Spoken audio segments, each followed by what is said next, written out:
So this is a first with a birth story episode. It is a birth story where I am actually a part of it. Oh my goodness.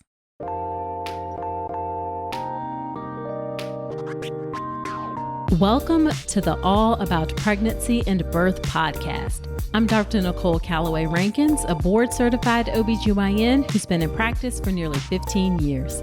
I've had the privilege of helping over 1,000 babies into this world, and I'm here to help you be calm, confident, and empowered to have a beautiful pregnancy and birth.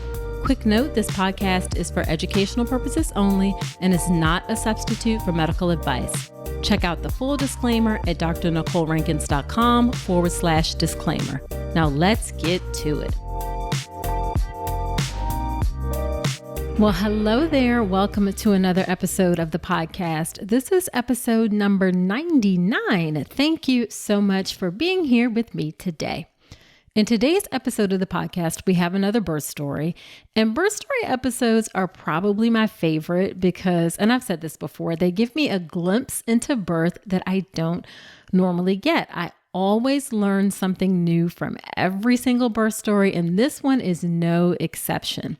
We have Kara on the episode today. Kara is a mother and wife. She lives in my neck of the woods in Virginia. She has a 2-year-old son, her wonderful husband, Jamie, and a baby boy on the way. She works as a data analyst for a large nonprofit organization. She enjoys spending time with family and friends, especially outdoors, and listening to podcasts. And in this particular season of life, Kara is just trying to keep things as simple and enjoyable as possible. I love it. Kara joins us to share her story of a long but gratifying labor and birth experience. Her labor began on the 12th and she didn't deliver until the 14th. She had a doctor for her pregnancy and midwives for her labor and birth. And as I mentioned, I play a role in her birth. She delivered at a hospital where I used to work. And I actually play a role in one of the most painful parts of her birth, unfortunately, but also in helping it to be a great experience in the end. So this was a really fun episode for me. There's a lot to learn from it. You are going to enjoy it.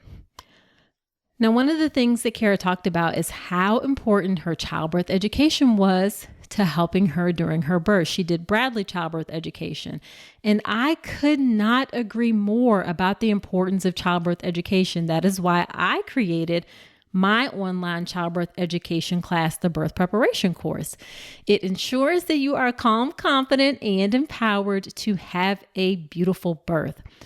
I am in the home stretch of putting the finishing touches on a completely updated version of the course.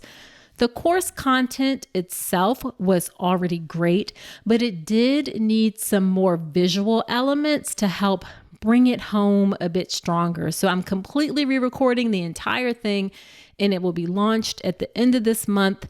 So those of you who are already part of the course, you will get access to the updated content for free. And those of you who aren't but are thinking about it, go ahead and join now so you can lock it in at the current price. You can check out all the details at drnicolerankins.com/enroll. And there's a 30-day money-back guarantee. So if for some reason you're not happy with it, you can always ask for a refund. All right, so let's get into the birth story episode with Kara. And quick note, I had trouble with the audio on my side of the recording, so my voice quality is not what it usually is, so please forgive me. This interview actually made me realize that I needed a new podcast microphone, which I now have, so forgive me for that, but enjoy the episode anyway with Kara.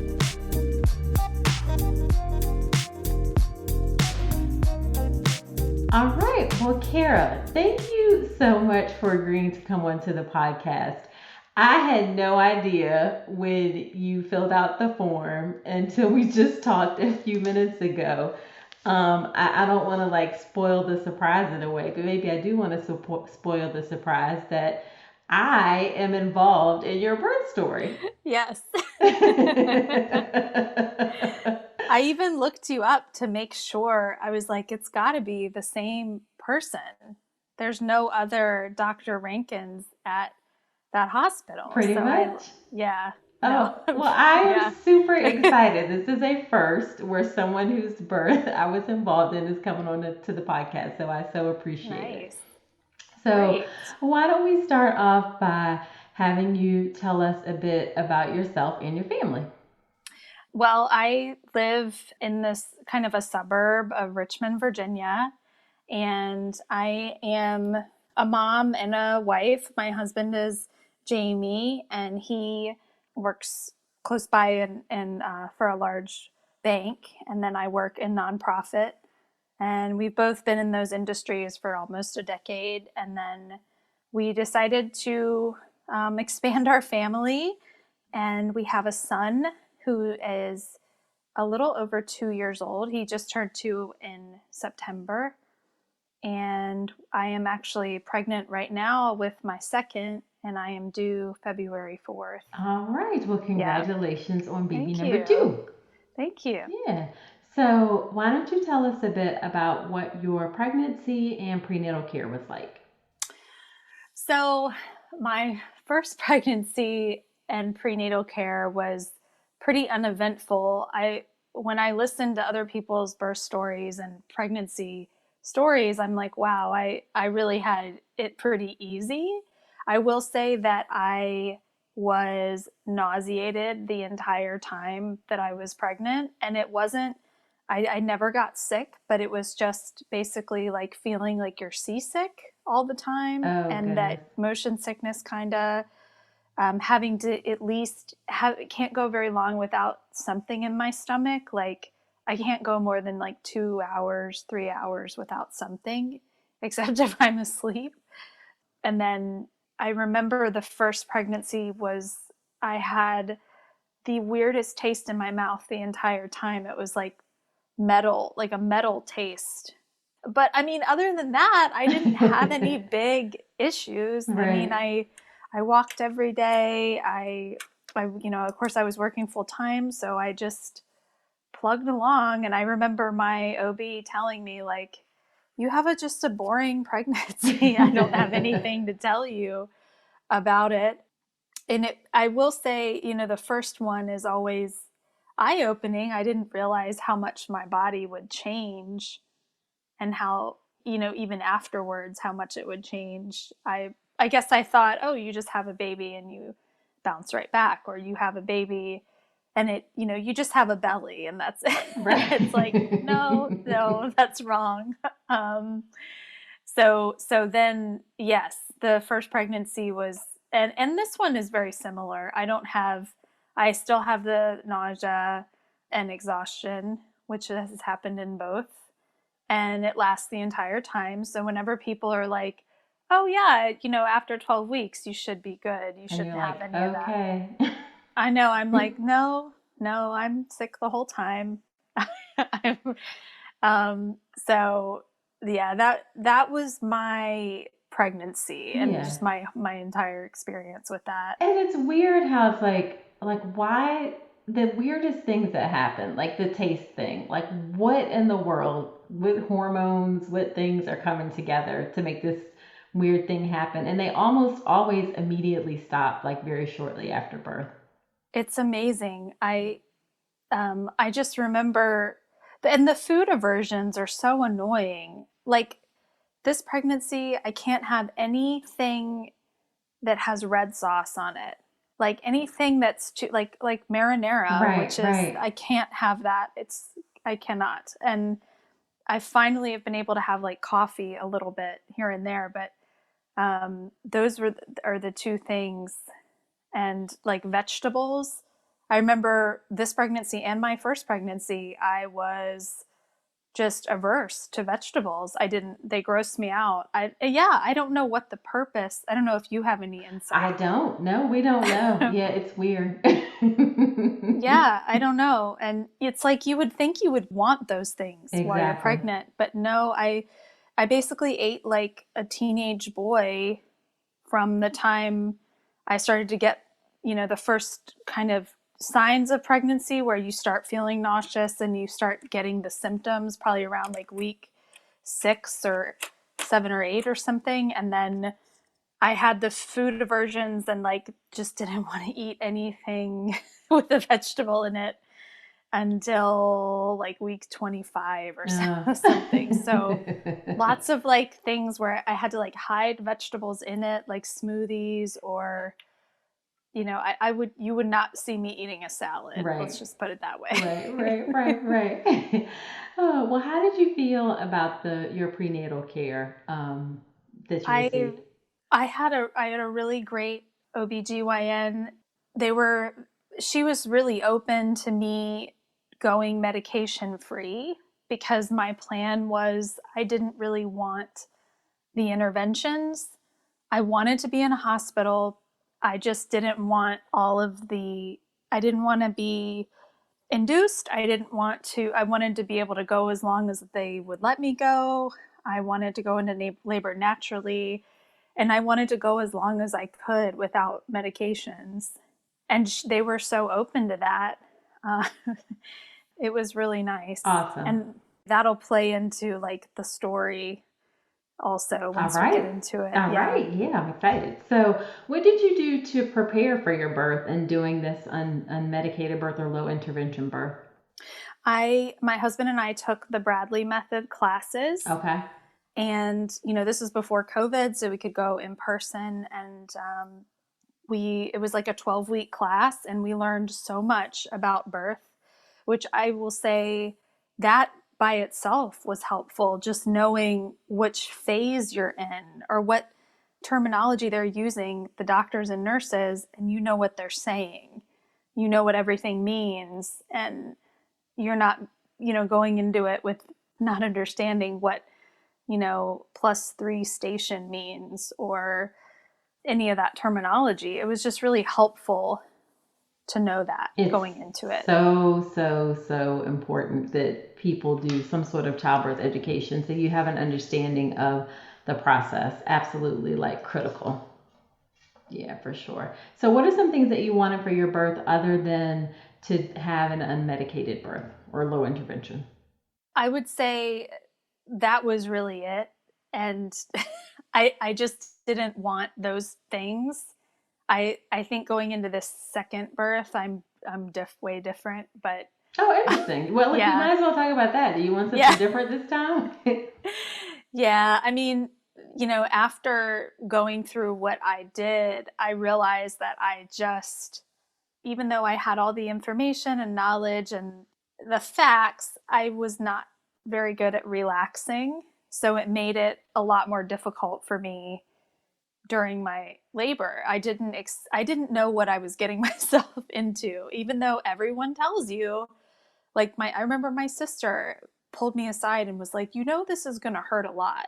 And I was like, my sister, I love my sister. And she's just like, I just want to tell you, like, it's going to hurt a lot. And I'm like, okay, like I don't know what to do with that information until I'm in that situation. It's like, I can't turn back now. Are you telling me to turn back? Right. Like, I can't turn back. So yeah, I think this time I'm way more focused on just trying to relax, learning that that's really key, I think, in all of it. And you'll hear, what I mean once I get into the story. Yeah, so let's get into the story. What was your labor and birth like? This is like surreal for me because I can't. Because you're in it. Yes. You're like in it towards the end. Yes. So okay. What was your labor and birth like? Okay, so I was due September 6th, 2018. So my husband and I found out we were pregnant around like Christmas time, 2017. And I just want to say something about that really quick. Yeah, please do. We tried for a few months, and my OB finally was like, I was like, what are we doing wrong? And she finally told us, like, you need to have sex every other day from the time that you stop your cycle until the next one starts. And right.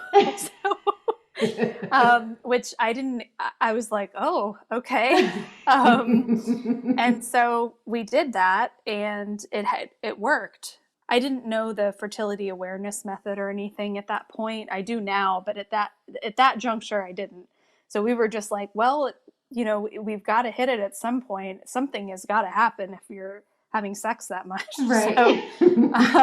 So it worked. And I remember taking a pregnancy test because I felt really strange. I started spotting and I was like, oh no, my period's coming.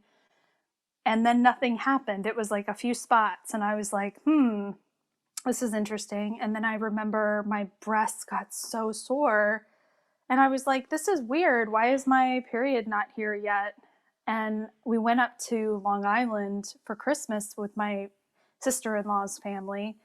And she was like, you're definitely pregnant, like, let me give you a pregnancy test. And I took it and it said it was negative. And I was like, no, that can't be true. I have to be, because these symptoms are so weird. Right. I've never felt like this before. And I even started to feel bloated, which, I mean, I know it was the holidays, but it wasn't the same type of bloat that you would get from, eating too much or something. So I was like, I'm just going to wait till I get home. So I remember I took a test on like December 28th or something, and it was positive, but it was the faintest line. But I was like, I know that means it's positive, because if it's faint, it's yes. Yeah.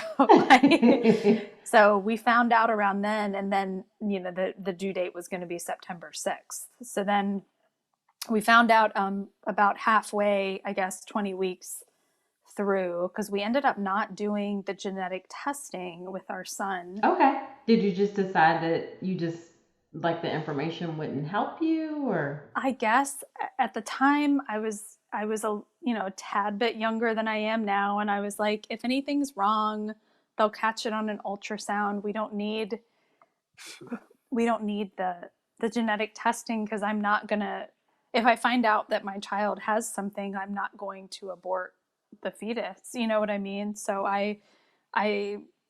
we just pushed forward. And then we found out the gender around, I think it was April, and we found out it was a boy. So we were really excited. And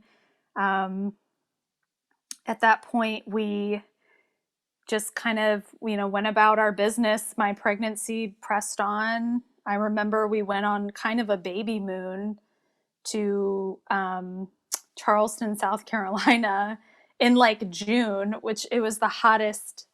And I'm like, I don't know, I was like 7 months pregnant at that point, almost. So I was. Yeah, that was. In hindsight, you're like, maybe we should have gone. Maybe we should have gone to Maine or something. But it was a business trip and kind of our baby moon at the same time. Gotcha. So, but I will say, anyone that wants to go on a baby moon, Charleston has so many ice cream shops that I couldn't believe how much ice cream, like it was like every block they had an ice cream store. It was amazing. Anyway, so we got through that. And then, my due date starts approaching. I start going to my weekly appointments, and nothing has happened yet. So I'm not dilated. I do remember the first time that she had to check me. So I wasn't dilated yet, but she checked me just to see. And I was like, that is really painful. That really hurts for you to check me. And I feel like no one tells you that. Yeah, it can be. And it's totally different. Like most people don't necessarily like have problems with pelvic exams outside of pregnancy or exams, but something about the way things change, it can be really uncomfortable. Yeah. Anyway, I wasn't dilated. So my due date came and went. So September 6th, I'm like still working. I work from home, and my coworkers are IMing me, and they're like, where's the baby? Is he coming? And I'm like, no baby yet. So I'm working. And then I remember we went on lots of walks and just tried to go out to eat as much as we could, because we knew that probably wouldn't happen for a while. So it was kind of a nice little time, just waiting for the baby to start, for me to go into labor. And then I remember September 11th, I was thinking to myself, like, okay, please don't let me have a baby on September 11th. Right. No offense to anyone who has a birthday on that day, but I didn't really want that for my child. And Yeah. so that day came and went. And then that morning, so that would have been the morning of September 12th, was, I woke up at like 3 a.m. and I remember I had been having to wake up in the middle of the night every night for like the last couple weeks anyway, just to eat something, because I had gotten so hungry in the middle of the night. I would have to go have a snack because I couldn't sleep unless I ate something. So I'd go eat like peanut butter with crackers or something. And so I went into the kitchen, and then I felt like something wasn't right. Like there was more liquid down there than normal, but it didn't feel like a gush like you hear about women's water breaking. It wasn't like that. It was like, okay, something's different. It feels really like a lot more down there. So I went back to my bedroom and I was like, I think something's not right. I think we may need to call the doctor. So my OB had told me, if you think anything is not right, call the number, the hotline or whatever, the after hours line, and someone will help you. So I did that, and they said to go to the hospital and have someone check to see if my water was in the process of breaking. So I think we got to the hospital at like 5 a.m. or something, or 5:30, and they took me right back, and they checked me. I think they told me my water had not broken. Okay. But they said, we think you're in labor though. And I was like, what? I don't feel anything. There's no feeling at all. And they said, well, you're having regular contractions. And this whole time, the Braxton Hicks contractions, which I now know were Braxton Hicks contractions, I thought they were just my baby like pushing really hard on my uterus or something, like trying to get out. I don't know what I thought, and at that point I was like, okay, we're in labor, I guess. And they told me, I guess we'll see you later. Like, you're probably going to go into full-blown labor, and we'll see you later this afternoon. You're past your due date. I should probably say too that I had a doctor's appointment on the 13th. So this is the morning of the 12th. And I had been scheduled for like my 1 week after my due date appointment, where they would start, saying we may need to, get things moving here. So I was just hoping that I wouldn't have to do that. Gotcha. So, and had you felt any pressure that you like needed to be induced or anything like that? No. My doctor never told me that we would ever have to do that.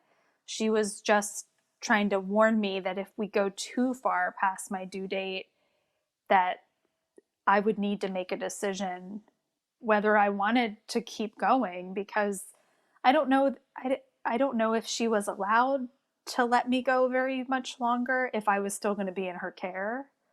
I think I could have said, oh, I'm going to go till I'm 43 weeks or whatever. But the risk of stillbirth starts to go up. So Mm-hmm. we after 41 weeks, then we start definitely talking about induction. And yes, folks I shouldn't say the hospital gets like antsy or anything, but people would start to be like, it would be a little bit unusual for someone to go like past 42 weeks or even up to 42 weeks for sure. Yeah. So at that point, we went home, and I worked. I was like, well, I'm just going to work. Right.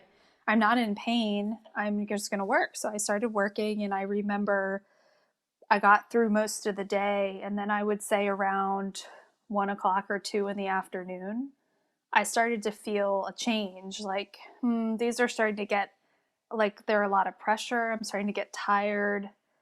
I need to just stop working. So I told all my coworkers goodbye. I'm starting my maternity leave. I'm pretty sure I'm in full-blown labor now. So I clocked out, and I remember I like went for a walk, and I had been going for walks, but I went on this walk, and I remember my birth coach telling me, like my Bradley teacher telling me, that when you start having trouble walking, that's when you know that you're in labor. Right. And so I go for my walk and I'm starting to have trouble walking. Like I have to keep stopping because of the pressure. But again, they hadn't gotten really bad. They just kind of felt like a lot of pressure. It wasn't painful really. And so I remember walking by people too in my neighborhood and they're like looking at me like, what is she doing? Because I'm like bent over and I'm like, I need to go home. I don't know why I'm out here. And it was hot because it was September in Virginia. So it's like still, really hot and humid. So I went home and I remember my husband and I ordered some, our last meal. Like I ordered Chinese food and I didn't have much of an appetite. So I just got a little soup and I started eating that. And I think we put on some music, like we put on the Grateful Dead or something. And we were just kind of getting excited. Like it's happening. It's finally happening. And then the first really painful contraction hit me. And I was like, wait a minute, wait. This is not what it's going to feel like, is it? Like, and I remember it happened and it stopped me in my tracks and I was like, no, this is not, no, I can't do this. And my husband, the first one hit and we were like, all right, well, we better start timing these. So we started timing them and they were coming, every 7 minutes, I would say, lasting about a minute.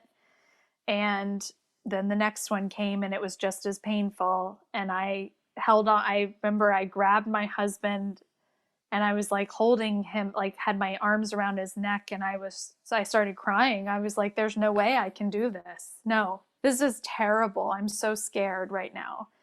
And he kind of calmed me down and he said, you can do this. You were made to do this. You went through, we went through those classes. We know that this is what's supposed to happen and you just need to find a way to relax. So I turned the music off and I started to kind of just focus on timing everything and trying to be as comfortable as I could. And so this was like 6:00 in the evening by then. So to give you a timeline, let's see, I guess you could say it kind of, I always say it started at 6 p.m. on the 13th or yeah, right? On the 12th. Yeah. 6 p.m. on the 12th. And so my husband and I are, he kind of helps me time them, but I start going inward a lot more. I'm ignoring him. I'm not paying attention to anything. And then before I know it, it's dark out and it's, it's starting to get really hard for me to even talk or focus on anything else. So I labored at home for, hours and hours and hours. And that was my goal my teacher was like, if you want the lowest intervention birth, but you still want to go to the hospital, you need to try to get as far along as you can at home. And that way they're not going to try to do anything to you, which Right. sounds terrible. No, but I mean, it's 100% accurate, like that exact statement. So yeah. So I was just like, okay, well, I got to stay here until my contractions are 511. But they never really progressed to that point. I mean, they would get there and then they'd kind of go back to being 7 minutes apart. And then so this went on for a long time. And before I knew it, it was morning. I had been laboring in between my living room and my bathroom. Just like every time I got a contraction, I would get up from the couch. I'd have to walk to the bathroom and sit on the toilet. I don't know why that felt better, but I kept doing that. And I remember my sister-in-law told me to get Depends for when you're in labor because all kinds of things come out and you don't want to ruin whatever you're wearing, if you're sitting in a car or you're on your couch or whatever. So I remember I had Depends on and I was just like this is so, I never expected this. I didn't think this is at all what it was going to be like. And I'm sure my cats were completely confused and terrorized because I was just pacing all night in my living room, just trying to breathe through it, trying to, sit in a different position. I should also mention that I could not lay down. I could not, it was so uncomfortable to lay down the position that my son was in. I couldn't lay down. I couldn't sit for very long either.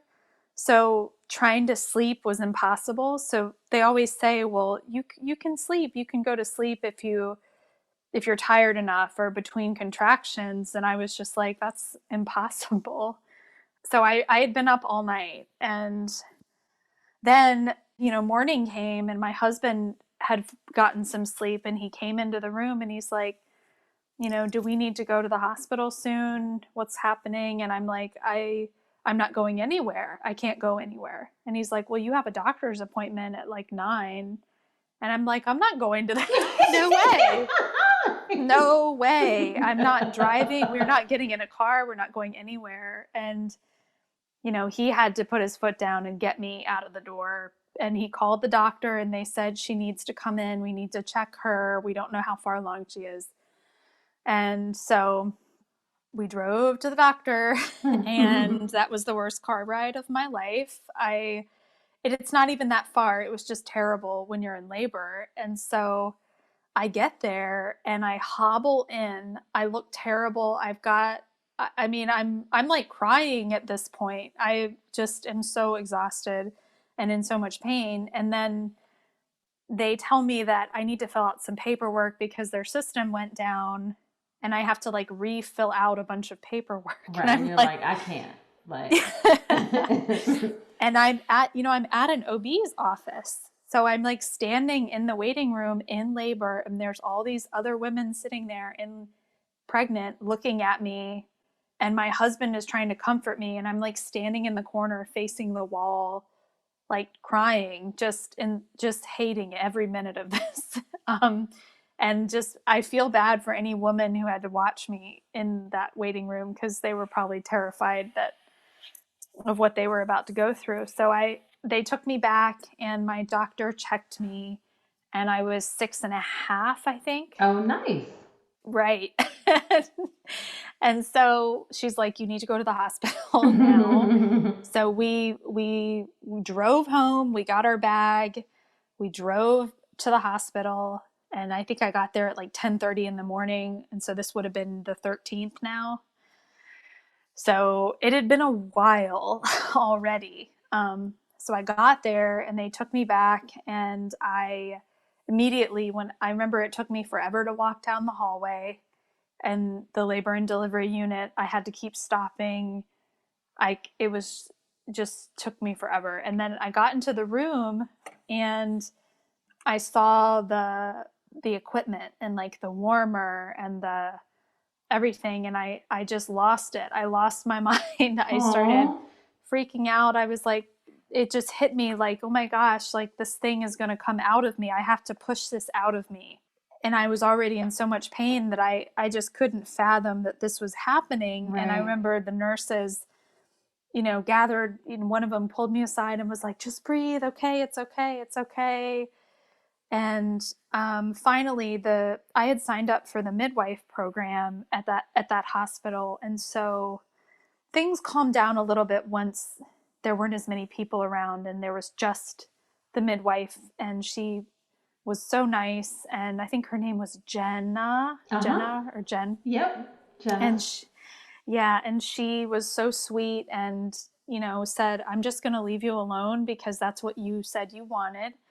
And you just, they're going to come in and check the baby every hour or 30 minutes. I couldn't remember which, but that's it. That's all they're going to do is they're going to come in and they'll put the monitor on your belly, and that's it. And then they'll leave.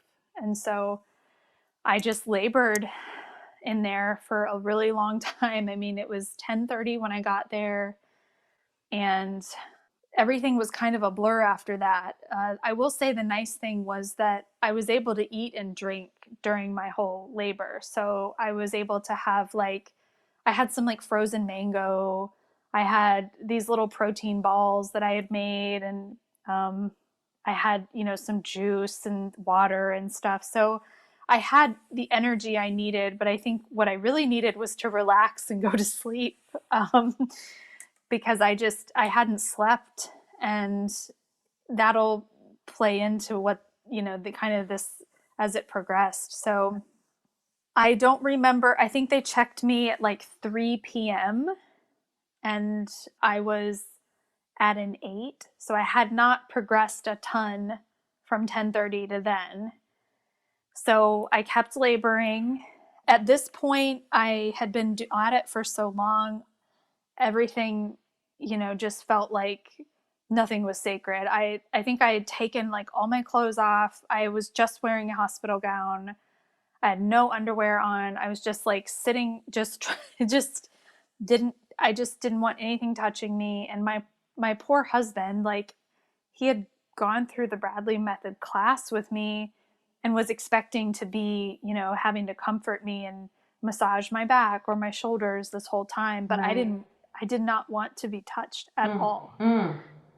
And so that was really tough. And I remember at that point, some of the nurses came in and filled up the bathtub in the birthing room. And it's not like a circular tub on the floor. It's like a regular bathtub. It just has higher sides. And so I got in, and that helped a little bit, I will say. I think I stayed in there for like 2 hours. But as I got in the tub, I remember freaking out because I got hit with the worst contraction I had been hit with yet. And I started like screaming, and I was like, I can't do this. I cannot do this anymore. Don't put me in that tub. And I eventually got in the tub. But you see what I mean, though? Like, I could not relax. It was like every time things would get hard, it was just, I couldn't get ahead of it. Gotcha. Even though my contractions were not super close together. So then there was like a shift change, and I got kind of a new team of people and a new midwife. And it was an older woman. I think her name was Lois. Yeah. And they checked me, and I think I was at either an 8.5 or a 9 at that point. So Okay. Again, I hadn't progressed a whole lot, but I remember I was sitting on this little like fold out bench thing that's in the labor and delivery rooms. And it was the only place that was comfortable for me. I could not sit on the bed. And I remember feeling like if I was bearing down, it felt better. And so I started doing that. And I think they checked me again a little while later, and I was then at a 9.5. And so I kind of started pushing, but I didn't feel like I needed to push, if that makes sense. Right. I just did it because it felt a little better than not doing that. So Gotcha.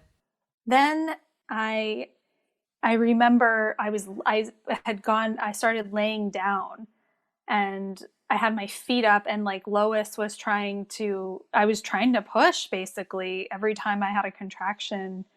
And I guess they had started the proverbial timer because this went on for maybe like 4 hours or so. At about 2 hours, they came in, like a nurse, not a midwife, came in and said, we usually can only let you push for 3 hours. And I was like, okay, I have another hour. So we were hoping that he would come down a little more. And he had come down, but he wasn't engaged enough yet for me to get him out. And so I kept pushing, and I remember then I hit the 3 hour mark. And I think that was when either you or someone else came in and said, I can let you go for another hour, but we're going to have to do something after that. And I knew that meant either a C-section or it meant something. Right. And so I tried to keep going, and the Lois I think she was trying to like reach us. So this was so painful. She tried to like reach up inside of me and try to like open me up a little bit more, which did not work and was horrible. And then I remember, I believe you came, this is when I met you. You came in the room and you said, I think that I can turn him. I think his head is tilted to the side and he's having trouble coming down. And if I can just turn him a little bit, then I think he'll come down. And I just looked at my husband and I was like, okay, fine, fine. And you did that. And I remember I was laying there and you had to like reach up and try to turn him. And I was, it's like during a contraction. Yeah. And it was the most painful thing I had ever experienced in my life. And I remember screaming at you and being like, get out. Like, no, I can't. No. And you were like, okay. And I think that at that point, they suggested that I get on the bed and use the crossbar to try to like squat down and see if I could change my position. And I got on the bed. I hated that. I could not handle standing like that, and especially in a squat position. And that didn't work. And I remember Lois said, I'll be right back. And I think she went out in the hallway and must have consulted with you or another doctor or something. And they came back and they said, we have a couple options for you. You've kind of hit your mark here. You've been pushing for like 4 hours. And your options are either we can give you an epidural and see if that'll relax you enough and he'll turn, or we can give you a C-section. And of course I turned to my husband and I was like, I'm sorry, but I just can't do this anymore. And he was like, what do you mean? And I was like, I need an epidural. I can't do this anymore. I've been awake for almost, it would been a while, 2 nights, I guess, at that point. And I needed sleep and I couldn't relax anymore. I was exhausted. And I said, I need an epidural. I have to get one. So what they don't tell you, though, is when you request one, you're still in labor until you get one. Yeah. So I had to like sit there for, I guess it wasn't that long. It was maybe 20 minutes. And they came in and gave me the epidural. And I almost cried because I just couldn't believe how much relief it brought me. I immediately felt relaxed after they gave me that, and I was able to go to sleep for, I don't know, an hour or two, maybe. Right. And they came back in and they checked me and they said that I was 10 centimeters and that he had turned, like his head wasn't kind of crooked to the side anymore. And they were going to give me a little bit of Pitocin because my contractions were still not super frequent, which could have also been why I wasn't able to really get him out. And so they did that and everybody came. It felt like this big party. Like everybody came in the room. It was like 3 or 4 people all at one time. And they just said, okay, you can start pushing. And it was the classic thing where I'm on the bed, sitting on the bed with my legs up. And I just started pushing and it did not hurt at all. And I just couldn't believe, like, I'm so grateful that I had that at the end, and that looking back on it, I wish that I had gotten one when I got to the hospital versus waiting, I don't know, I mean, forever to get it. I just didn't realize, how much longer it was going to be. And so, but anyway, so I pushed him out. It really only took me, I don't know, it felt like it didn't take any time at all, like 20 minutes maybe. And he came out and I held him, and it was like the strangest, best moment of my life. He was, I think he was almost 8 pounds, but he was really long. He was like 22 inches or something. And the placenta came out fine. I believe I tore. I know I tore. I just don't know to what extent. And I was sewn up, and which I didn't feel, thank God. And I held him, and it was just bliss. It was just like everything I had always wanted. And it was even better because I wasn't in any pain. Right. I finally had some relief. I had gotten a little bit of sleep, and he nursed immediately. And I was so pleased at how everything turned out. I really thought I was headed for a C-section. I didn't, and I remember someone coming into my room later and telling me if I had had any other doctor on the floor at that time, I would have probably gotten one, and I wouldn't have been. So again, thank you so much, because you gave me a chance, and it seemed like you knew that if I just had an epidural, it would give me enough to relax and I could do it.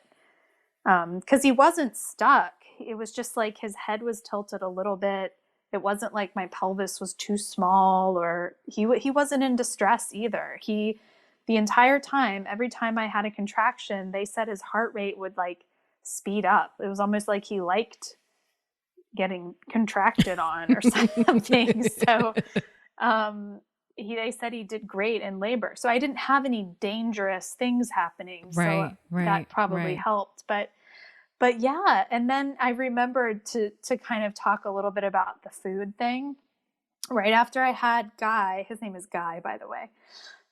Right after I had him, I remember they brought me like food, like breakfast or something, because it was really early in the morning, which I didn't say. So I think I had him at 5:50 in the morning. So I think altogether it was like 40 hours of labor or something. And I had him, and they brought me breakfast. And that first meal was like the best meal I've ever had, because nothing tasted like metal. I wasn't nauseated anymore. Food tasted normal, and I hadn't eaten in a while. So it was already really good. So it was just an amazing experience. And I guess looking back on it, I just, this time going into my second, I know my limits. I know I need to relax more, but I also know that I really don't want to go through 40 hours of labor again. Gotcha. I would much rather, I can still labor at home as long as I can, but I don't want to then get to the hospital and be like, well, I'm just going to keep going if I'm in excruciating pain. And I know that I can have the epidural, which I didn't expect, but I guess it was my saving grace at the end. Well, and that story is not infrequent that happens, where sometimes the epidural, it just helps your whole body to relax and rest, and then things can happen. So I'm really glad that you ended up having the vaginal birth that you wanted, even if it wasn't exactly how you thought it would go. Labor is an unpredictable process, as you now know. Yes. Yes. And it sounds like though, and I'm grateful that I got to be a part of it, even if part of it was like torturing you to try to turn your baby. Yeah. It is uncomfortable to try and do it. But it really was it's a team effort, I think. It's like, it's the whole culture of the hospital just makes a difference in terms of like helping to go the distance, for sure. Yes, absolutely. So then what was your postpartum period like as we wrap up? So postpartum was very interesting. It was exhausting, and I don't remember a lot of the first month home. I do think it was just so much of a blur. I barely remember a lot of it, but I did have some postpartum depression. But what's interesting is it seemed like it came in waves. It was like I kind of had a little bit at first, nothing too bad though. It was just, I got upset when I was getting ready to go back to work. I cried, and I couldn't believe that I was going to have to leave my son, and then I remember actually months and months later, having some really bad depression that I'd never experienced before. And it wasn't just like, oh, you're having a bad day. It was like, no, I feel sick. Like I feel like I'm just don't want to do anything. Like I don't want to eat. I don't want to, nothing is exciting anymore. Like that type of feeling. And it felt like it wasn't triggered by anything. It was just there. And it eventually, I went to counseling and it seemed to kind of go away. But I thought it was interesting that it seemed to like it started and it would stop and then it would come back. And it almost seemed like it didn't have a rhyme or reason to it. But it was definitely a transition going from being, my husband and I by ourselves for, 8 years. And then we had a child all of a sudden, and then it was definitely a shift in our routine where, when I had my son, I was 32. So, we weren't young. I mean, we're young, but I'm saying like we weren't in our 20s. Right. So we had already kind of established our lives. And so it was definitely a shift for us. Plus our parents are older because we're both the youngest in the family. So we didn't have a lot of help, I guess. Our parents are also there. Our parents live far away. So we didn't have a lot of the help that some people have. But I mean, we made it through. We ended up getting a really amazing nanny for my son. And she would come to my house while I worked from home, which I don't recommend. But she had a son also. So she gave us a little bit of a discount on childcare. And so she would watch her son and my son at the same time at my house. Okay. And eventually we had to just have her, I would just drop him off at her house because my son could hear me in the other room, on conference calls or whatever. And he would just freak out, Gotcha. So many times I had to get off the conference call and breastfeed him because he wouldn't take a bottle. And so it was a lot of just learning curves. And I will say that being a mom or being a parent in general, you really learn to adapt and overcome. 100%. Yes. Yeah. 100. And you learn that nothing is set in stone. You can't make plans and you have to be okay with things not going as you planned. Absolutely. 100%. 100%. Yes. So looking back, what would you say as we finish is what your one favorite piece of advice that you would tell other women as they get ready for their birth? I would say try to find out the one thing or a few things that you need to do to get yourself relaxed when you're in that much discomfort. Because you're gonna, even if you want all the interventions, you may still have a period of time where you're not going to be able to have it right away. So you need to figure out what's going to be the best thing for you going into that situation to help you relax. Excellent advice. I think just like, it's kind of like part of the mindset piece of labor and birth and how important it is, just to know some things to help you feel calm and like a sense of peace around it. Cause otherwise it can be a lot. Yeah, it's a lot. I didn't expect it. And going into this second one, I'm doing all I can to figure out what is that thing that's really going to make me feel relaxed. Gotcha. And what are you doing? Are you doing any things like hypno birthing? I'm just curious. So this time I'm researching like hypno birthing and doing a lot more meditation and writing down, okay, what are the things that I know make me feel relaxed?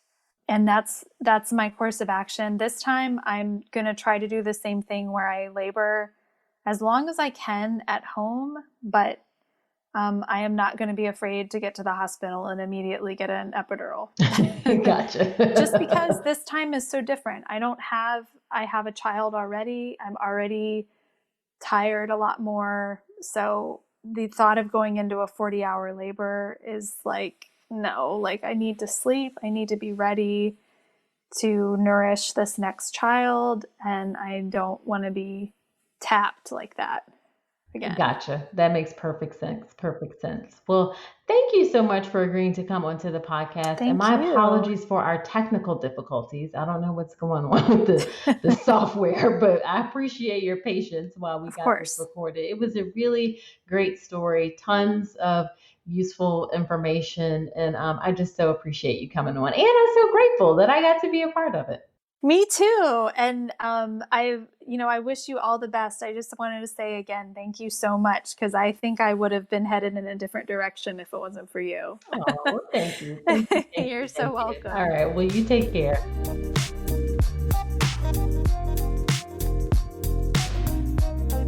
All right. So as usual, wasn't that a lovely episode? I really enjoyed talking to someone who I was part of her birth experience, even if it was like not the best part, but also what ended up being a good part. So thank you, Kara, for sharing your story. Now, after every episode of the podcast, when I have a guest on, I do something called Nicole's Notes, where I talk about my top 3 or 4 takeaways from the episode. And here are my Nicole's Notes from the episode with Kara. Number 1, in the very beginning, Kara talked about how uncomfortable cervical exams are in the office. And I want to share a little tip about those cervical exams in the office. They aren't really necessary unless you have symptoms of labor or we are talking about induction. I hear a lot of people say that they're getting routine cervical exams at the end of pregnancy every week to check just because, and they don't really give you any information. It's not likely that you're going to be significantly dilated if you haven't had any symptoms of labor. So I don't think it helps in like what we do with your pregnancy to do those routine checks at the end of pregnancy. When I was in the office, I actually never did them again, unless someone had some symptoms of labor or a complaint about something, or we were discussing induction, or if someone wanted to know, like if someone wanted to know if they were dilated and they wanted me to check, then I would check, but I did not do it routinely. So please know that you can always decline. You don't have to have those quote unquote routine cervical exams at the end of pregnancy. Or you can ask, like, I'm just curious, what information does this provide? Is it going to change anything about my care? Is it likely that I'm dilated if I haven't had any symptoms of labor? So again, you don't have to have those routine cervical exams at the end of pregnancy.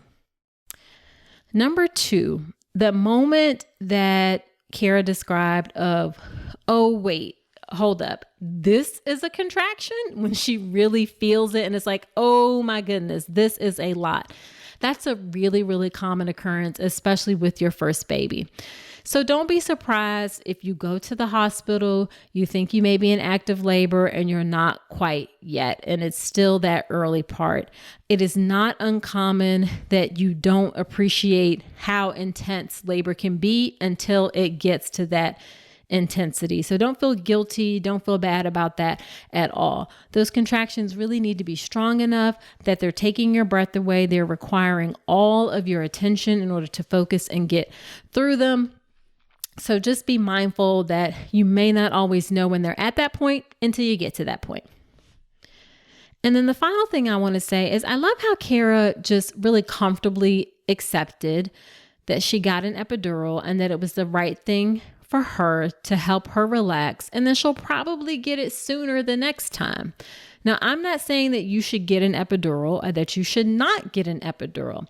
What I'm saying is that it's important that you're comfortable with the decision, that you know that you can always change your mind, and your choice does not reflect anything about you. It's just a choice about how you manage pain and labor. So again, I just love how she comfortably came to that conclusion and that decision for herself.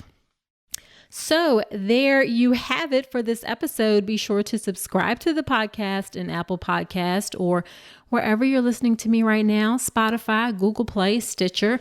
And I would love it if you leave an honest review in Apple Podcast in particular. That helps the show to grow.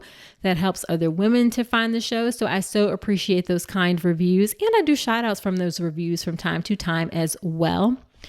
Do come hang out with me between episodes on Instagram. That's my favorite social media platform. I do live Q&A sessions there. I hang out in Instagram stories, provide lots of tips and information. So do check me out there. I'm on Instagram at Dr. Nicole Rankins. So that is it for this episode. Do come on back next week. And until then, I wish you a beautiful pregnancy and birth. Thanks so much for listening to this episode of the All About Pregnancy and Birth podcast. Head to my website, drnicolerankins.com, to get even more great information, including free downloadable resources on how to manage pain and labor and warning signs to look out for after birth. You'll also find information on my free online class on how to make a birth plan that works, as well as everything you need to know about my signature online childbirth education class, the Birth Preparation Course. Again, that's drnicolerankins.com, and I will see you next week.